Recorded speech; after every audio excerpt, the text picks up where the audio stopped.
Hi, it's me again with Corel Draw Tips and Tricks. And somebody's having trouble with this clip art to turn it into a plasma cutter cutting. And this is an easy one. It just took a few seconds. What I would do, I always make a duplicate of my original so I can have it in case something happens. And then with it selected, select it first and then go to let's zoom in here a little bit. With it selected, so everything else on your page won't disappear, I'd take the crop tool and go ahead and crop her out. And this really doesn't matter. Maybe make it a little bit easier for Corel. It's already black and white, so we don't have to do anything but trace it. So we're going to go outline trace clip art. And it does a pretty good job and pretty fast. But you see all the white that's in the picture. And there's a little bit of gray part, but that doesn't really matter right now. So what we're going to do, we're going to select on our item, we're going to go to object, and we're going to ungroup it. And then we're going to grab just the black. And I'm going to nudge it over. So there's all the gray, trash, and other stuff we do not need. So just select it all and hit delete. Always make sure it's all gone. And I'll try to make that even further. So this is almost ready to go. With the exception, it's got these sharp points that you do not want. If you have X7 or above, if you don't, you can always just take the nodes and smooth them out like that. But if you have X7 or above, use the smoothing tool. Make it pretty little, like I've got it set on 1/4 inch. He actually told me this is for plasma cutter, it's going to be about 20 inches.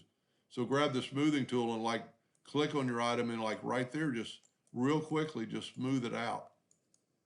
On plasma cutting, we don't want any too sharp it turns. So this is taking those out, and it's really just doing it on the black. And so the yellow's just the background. And then here's pretty, pretty messed up part, but I'm just I've got my setting on 20, which is the speed rate for this to happen. Because there's a bad spot that would hurt you in plasma cutting. But if we take the smoothing tool, we can smooth all that out.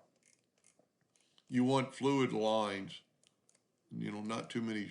I mean, sharp points don't really matter, but it could burn away and it's going to look a lot better. So just go through your whole drawing.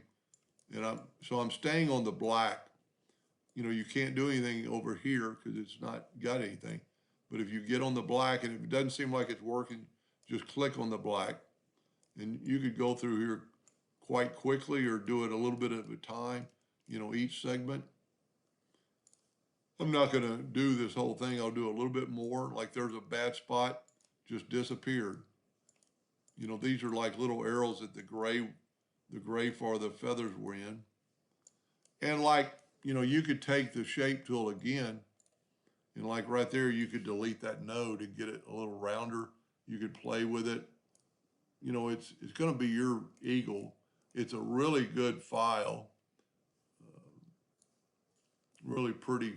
So let's grab the smoothing tool back and just lightly go over these sections.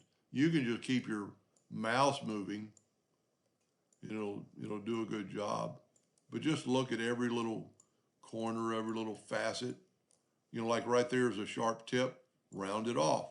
Right there is a sharp edge, round it off. And looks like I'm going to go in and do the whole thing. Just round it off. Inside and outside, think about that. Make the feathers a little smoother on the outside. I think we have it. Then all you have to do is left click, right click, and make sure it's on a hairline. Now, in plasma cutting, a little different than laser cutting, hit the F4 on your keyboard, so you still got that. Hit the F key on your keyboard, and now you only have your drawing. Then you can kind of look at it and, it's not really wireframe, but you could do the same thing with a smoothing tool and smooth out these corners. Well, you actually have to probably break the curve apart to get it to do that. But you could see, and like, you know, especially in plasma cutting, if well, he's going to make this quite large, but you can grab those two nodes and bring them up a little bit, get them away from those intersections. And even in with this, you can see some problems that I couldn't really see before. Like there's like a twist line. So just grab your smoothing tool and just untwist it. Get that sharp point out of there. You know, later on when you get a little closer, you might want to make your point one, make your bib a little short, a little smaller, so you won't interfere on anything else, because anything that's inside that circle is going to get changed.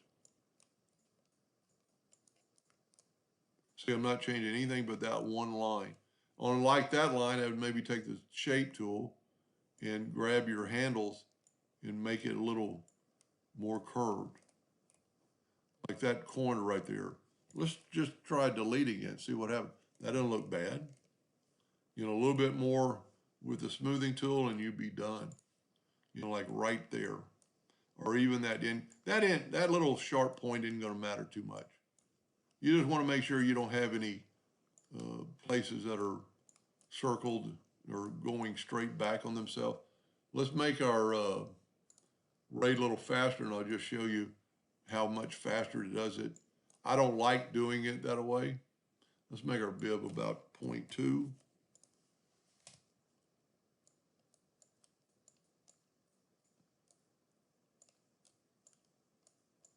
You got to select each one. So that's why it's almost better to do it with the black, because you have to select that line to make the curve work. And then what I would always do is, you know, look at it with a smart feel to see what you look like. So everything in black is going to be the metal. Anything in white is going to be gone. I hope that helped a little bit. Thank you for watching.